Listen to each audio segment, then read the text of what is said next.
প্ৰেমৰ কথা সুধিছে হয় মোৰ জীৱনৰ তেওঁ বান্ধৱী আছিল কলেজীয়া জীৱনত আৰু আমি একেলগে পঢ়া সেই কলেজত যি প্ৰথম লগ পালোঁ এতিয়ালৈকে একেলগে আছোঁ আৰু প্ৰথমতে আমি খুব ভাল বন্ধু বিশ্ববিদ্যালয় জীৱনত আমি সেই বন্ধুত্বই এটা উত্তৰণ ঘটাই সম্পৰ্কটো অলপ বেলেগ ধৰণে লৈ গ'লোঁ আৰু বিশ্ববিদ্যালয় শেষ কৰাৰ পিছত আমি এটা ঘৰৰ বাসিন্দা হৈছোঁ দুয়ো আৰু আজি মই আপোনাক গৌৰৱেৰে ক'ব পাৰোঁ যে মোৰ একমাত্ৰ ছোৱালীজনীৰ মাক মোৰ কলেজীয়া বান্ধৱী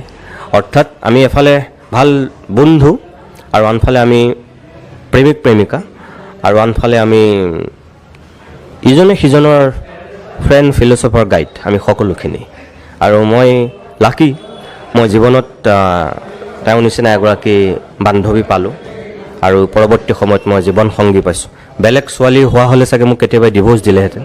আপুনিও জানে এজনী মাইকী মানুহে এজনী ছোৱালী লৈ আঁতৰি আহিবৰ কাৰণে কিমান কষ্ট পালে কৰিব পাৰে মই ভাবোঁ